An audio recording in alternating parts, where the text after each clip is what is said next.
Children Act. एक घने जंगल में एक बड़ा पेड़ था।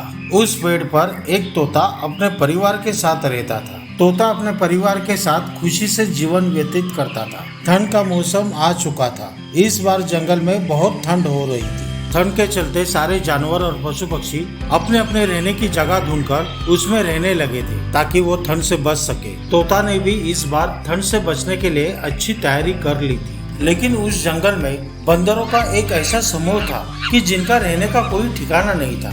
ऐसे में वो बंदर यहाँ वहाँ भटकते रहते थे। एक दिन बंदर का समूह ठंड के चलते भटकते भटकते उस पेड़ के नीचे आ पहुँचे जहाँ उस पेड़ पे तोता अपने परिवार के साथ रहता था। सारे बंदर ठंड के मारे कांप रहे थे। आज बहुत ही ज्यादा ठंड है। ठंड के मारे मेरी तो जान निकली जा रही है। क्यों ना हम मिलकर आग जलाते हैं, उस आग से हमें गर्मी मिल जाएगी। यह सुनकर बाकी सब बंदरों ने सोचा कि यह करना सही रहेगा। आग जलाने के लिए वो बंदर सूखी पत्तियां व लकड़ियां इकट्ठा करने लग गए। जब वह बंदर ऐसा कर रहे थे तो ऊपर पेड़ पर बैठी तोता की पत्नी ये सब देख रही थी। उसे रहा नहीं गया और वो, तुम सब बंदर इंसान जैसे ही हो और तुम्हारे पास 2 हाथ और 2 पैर भी है, तो तुम सब अपना घर बनाकर क्यों नहीं रह लेते? तोते की पत्नी की बात सुनकर सारे बंदर गुस्सा हो गए। उस बंदर में से एक जन बोला, ए, तुम अपना काम करो और हमें अपना करने दो। तुम्हें नहीं पता दूसरों के काम में टांग नहीं अड़ाना चाहिए। ज्यादा मिठू मिठू कर रही हो।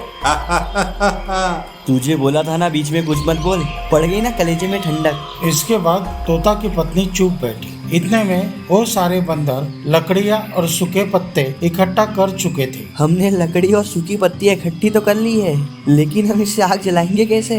मैंने एक मनुष्य को आग जलाते हुए देखा है। वह चिंगारी से आग जलाते हैं। हम भी वैसा ही करेंगे। वह सब बात कर ही रहे थे, तभी पास में से एक जुगनू गुजरा। जुगनू को देखकर बंदरों को लगा वह चिंगारी है और वह बंदर जुगनू को पकड़ने के लिए शोर मचाने लगे। जुगनू को पकड़ लेने के बाद उन्होंने आग जलाने का प्रयास किया। तभी, भाई साहब ज्यादा शोर मत करो, बच्चे सोए हैं। लेकिन जुगनू से आग जली नहीं। कुछ देर के बाद वह जुगनू उड़ गया। तभी ऊपर बैठी तोता की पत्नी ये सब देख रही थी और सोचने लगी, ये बंदर कितने मूर्ख है, एक जुगनू से आग जला रहे हैं। फिर वो खुद को रोक नहीं पाई और बोली, अरे मूर्खो, आग ऐसे नहीं जलाते हैं। आग जलाने के लिए पहले पत्थरों को रगड़ना पड़ता है और उसमें से चिंगारी निकलती है जिससे आग जलती है।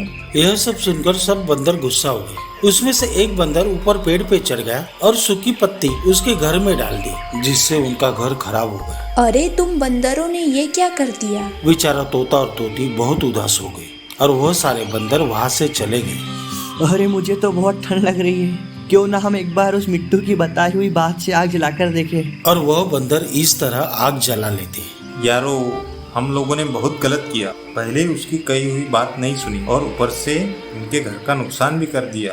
तो दोस्तों, इस कहानी से हमें 2 सीख मिलती। पहली, जरूरी नहीं है कि हर कोई आपकी बात सुने। मूर्खों को ज्ञान देना खुद के पैरों पे कुल्हाड़ी मारने जैसा होता है। और दूसरी सीख, जरूरी नहीं है कि हर बार हम ही सही हो, दूसरों का दिया हुआ ज्ञान भी सही हो सकता है। धन्यवाद। और दोस्तों, अगर आपने अभी तक हमारे चैनल को सब्सक्राइब नहीं किया है तो प्लीज सब्सक्राइब कीजिए और लाइक और कमेंट जरूर कीजिए।